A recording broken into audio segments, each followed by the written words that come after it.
My wife, 37, and I, 38 male, moved to a new neighborhood about 3 years ago with our 2 kids, pre-tween and a little younger. Our neighbors across the street have 2 kids, tween and pre-tween, with whom our kids quickly became friends. We would also hang out with the parents, and my wife became close friends with the mom. The dad and I got along fine, but never got as close as my wife and the mother. Unfortunately, about a year ago, the parents separated and the mom filed for divorce. Apparently, the dad had an affair. The mom moved out as the dad owned the house before they got married. She took the kids with her. According to my wife, the mom tried to get full custody of the kids, but the dad asked for and was granted partial custody, so he has the kids 3 weekends a month. Then they stay with their mom the rest of the time.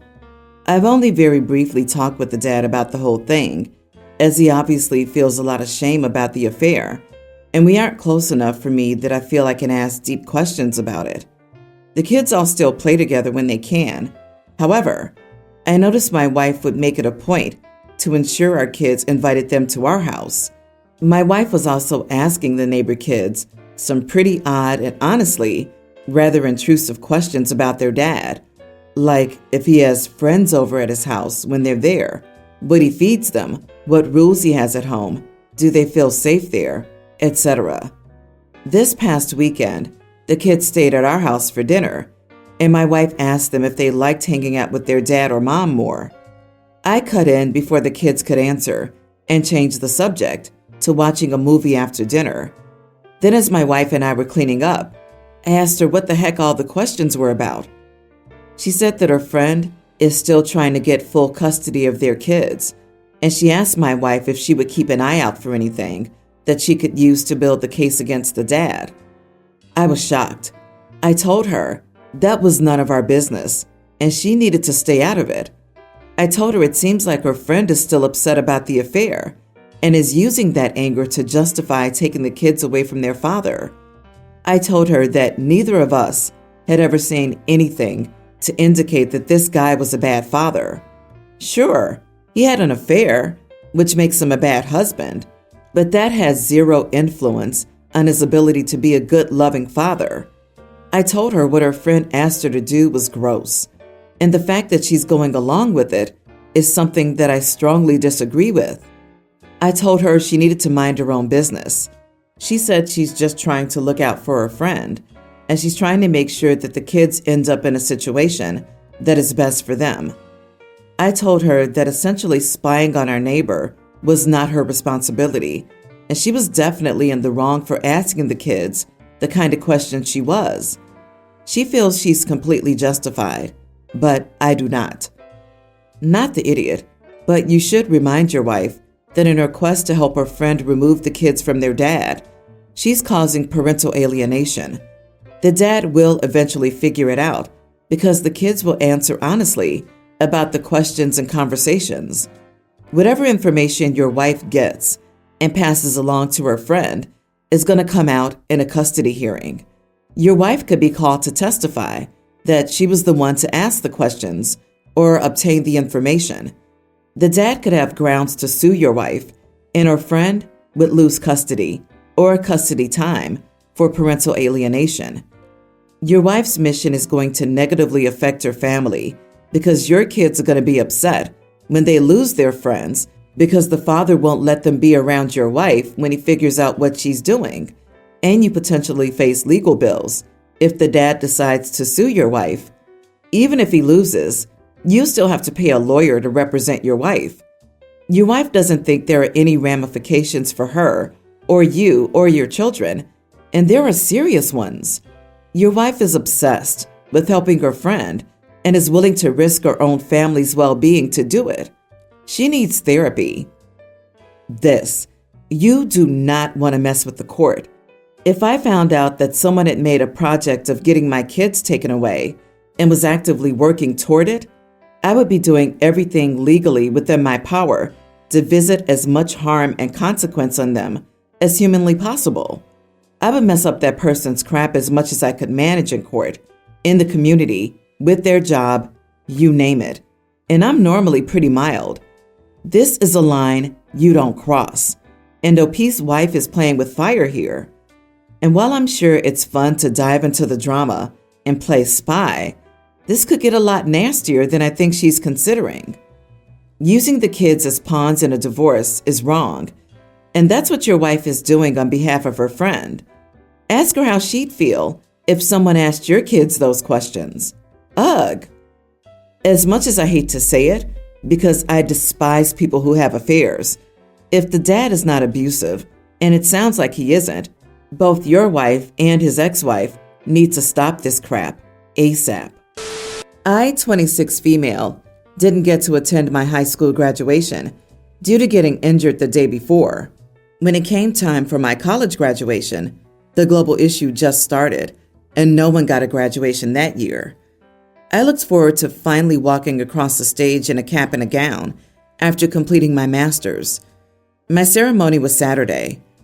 I've been dating my boyfriend Josh, 27, for close to a year now. Originally, it was planned that he, along with my parents, would attend the graduation ceremony, and we'd go out to eat after. On Thursday, Josh's mom unexpectedly passed away. It truly came out of nowhere and devastated everyone. I've been helping Josh and his family the best I can to make preparations. The funeral is Monday.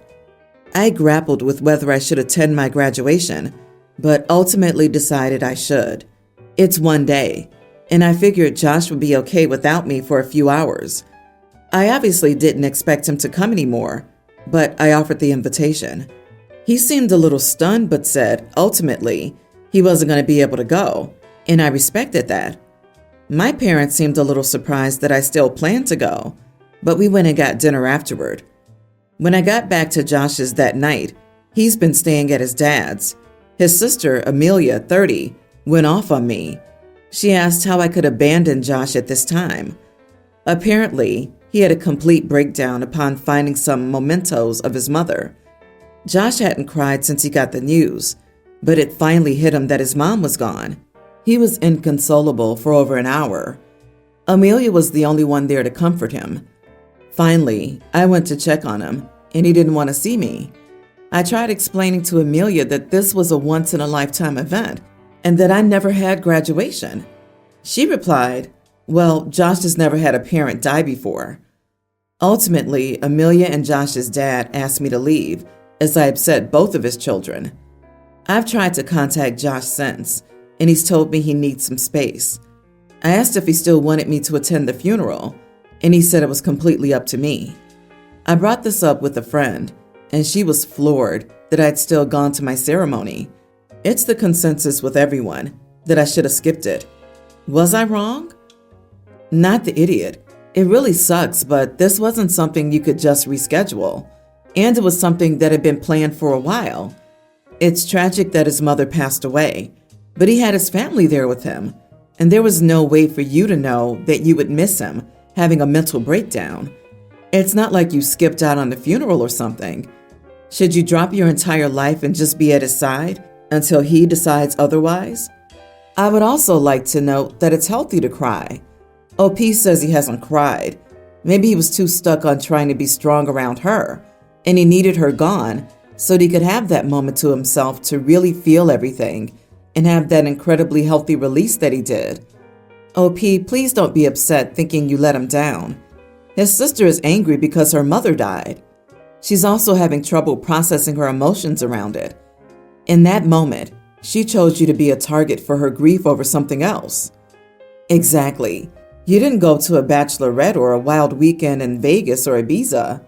His is an enormous loss, but yours is a huge milestone. You've worked hard and missed the ceremony, commemorating your previous accomplishments. Would they prefer you do not abandon this guy's side and mourn with him for years to come?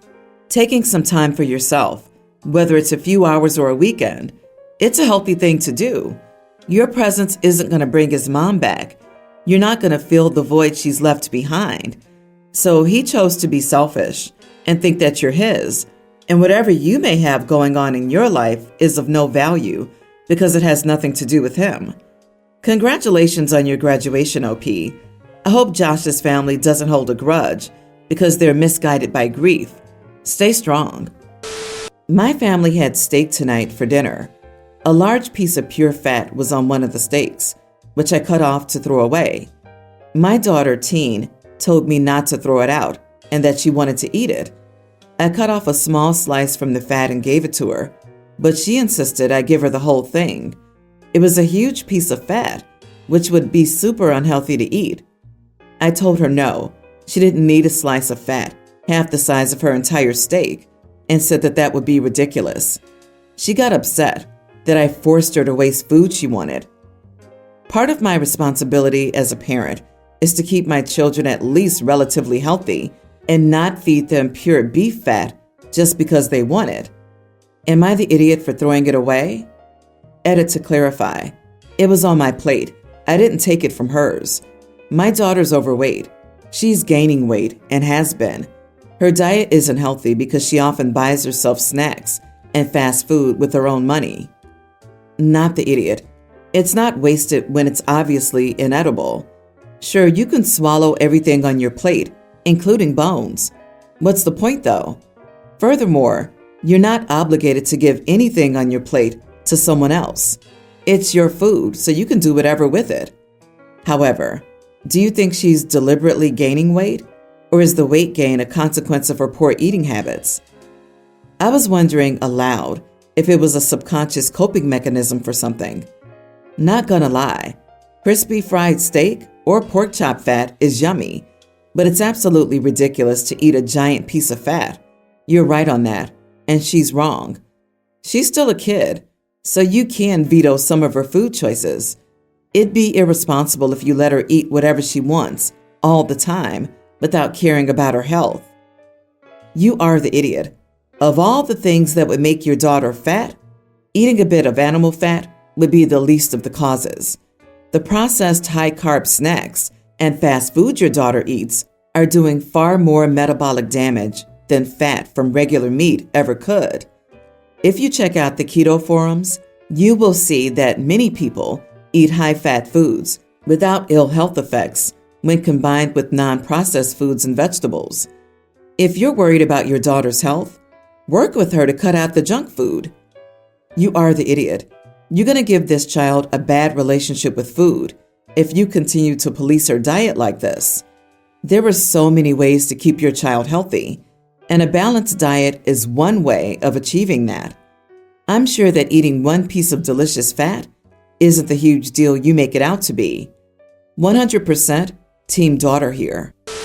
I, 29 female, was supposed to pick up my niece, Sophie, pre-tween, from elementary school and spend a day with her. It was all mentioned before to the school, and I picked her up a few times before. Sophie was running towards me, but unfortunately, she tripped and fell down.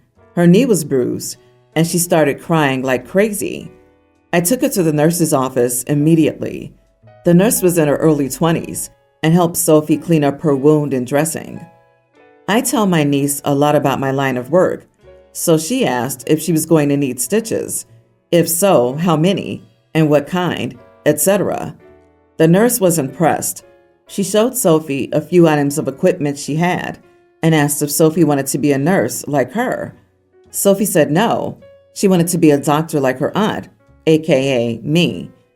The nurse got a bit upset and asked me why I didn't say anything about this. I was honestly confused. I was like, why would I need to even mention it? I even threw in a compliment saying she was quite good at her job, and I enjoyed witnessing a professional at work. She said I was being too generous with my comments. I told her I was being honest and thanked her for taking care of Sophie's knee. Right when Sophie and I were leaving, she said she'd never be able to guess my line of work correctly because I look better than most of my colleagues. I thanked her again and said I appreciated her help. She said I still owed her for not telling her my job and that it felt like I was testing her deliberately, trying to see how she was doing. I apologized and said that's not what I meant and that I knew she could do her job well. She said maybe I could find a way to make it up to her properly. And I was like, sure, but Sophie and I need to go now. I don't know if I was rude, but this had me thinking, should I have told her about my job? she was hitting on you, and all you said was, "Thank you"? You are absolutely not the idiot, but 100% oblivious to her flirting with you, LOL. Poor Sophie is going to have to take one for the team and go down again so you can meet that nurse again. Plot twist. That's why Sophie tripped in the first place. I relate so much. 6 years ago, I was hanging out with a colleague outside of work more often. We'd sometimes just hang around, talking for an hour or so after work, or we'd go to dinner together at a nearby restaurant and talk about everything and anything, including our childhoods, our hopes and dreams for the future, how many children we'd like to have, etc. I really enjoyed it. I thought it was a bit weird that my colleague chose to hang out with me so much. I mean, why me? But I figured they were somewhat new in town and didn't know many people, so they were lonely, and my company was better than being alone. I was so shocked the first time he tentatively reached out to hold my hand when we were hanging out at his place, eating pizza. So many dots connected in my mind at lightning speed. The possibility of him ever being interested in me had just been so far off my radar. Anyway, we're married now. Anyway, she was definitely flirting with you. This is hilarious. I hope you'll update us, especially if you decide to go out with her. Update. I can certainly see it now. Honestly, this is embarrassing. Well, I am in fact bi, single, and she stands a chance. I'd like to thank everyone for their lovely comments and for making me realize what was happening the whole time. I'll post an update if anything interesting happens. Thanks again. I'm one of 3 kids. I have 2 younger brothers. I love my mom, but she's overbearing and likes to meddle. She doesn't do it to me because, 1, I joined the armed forces almost right after I turned 18. I'm 39 now and haven't lived at home or near my hometown since then.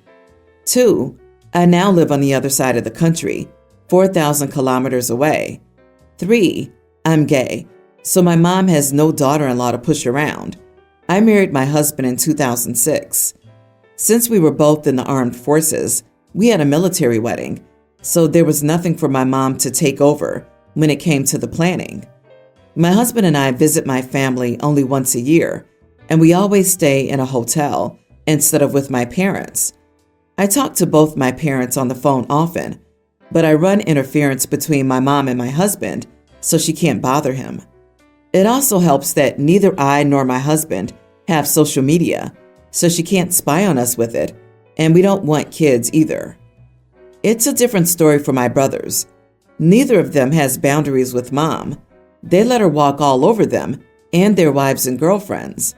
Mom has keys to their houses, and she insists they live in the same neighborhood as her and dad, as close to them as possible. My brothers have been married before. Both of them are divorced, and one remarried. Mom took over the wedding planning. She meddles in everything, including how they raise my nieces and nephews. My other brother was engaged to be married again, but the relationship ended before the wedding. My mom's meddling and control contributed to both my brothers getting divorced and the end of my brother's engagement. She's involved in their daily lives and definitely butts heads with any women my brothers get involved with. My brother, who's divorced and remarried, complained about mom's interference with me the last 3 times we talked. My brothers complained about that, but it was almost the only thing he talked about. After the 3rd time, I told him he only had himself to blame, and that led to a fight because he thought I didn't understand. He got our other brother involved, and he agrees with him, my brother, and is against me. My brothers are adults with their own money. They're not dependent on my parents for employment or financial stuff. There's nothing stopping them from telling mom to back off and drawing up some boundaries. They only have themselves to blame, even if they try to fight me on that. What I said led to a fight, but I think I'm right and not the idiot here. She insists they live in the same neighborhood as her and dad. This made me sort of snort my drink right out of my nose onto my mother's new leather couch. Sweet Jesus on a pogo stick. Not a chance. You're right. They allow her to meddle and never put any boundaries in place. They only got themselves to blame here. I assume they're in their 30s, so past the age when they need mommy to wipe their butt. I love my mom and generally get along great with her, but I still had to pass on an otherwise amazing house because it was just up the street from her, and I knew she wouldn't be able to resist just dropping by. Boundaries are great. Both of them are divorced. I'm so surprised to read this. So surprised. Once again, I'm using all the sarcasm available on earth at this moment. When you can't cut your ties to mom or dad to this degree, you don't deserve a partnership because you have nothing of yourself to offer. It's just mom or dad's opinions, mom or dad's rules, mom or dad's life. OP, you are not the idiot. You didn't insult them or swear at them. You spoke truth to power. They allowed their mom to take over their lives and ruin their marriages.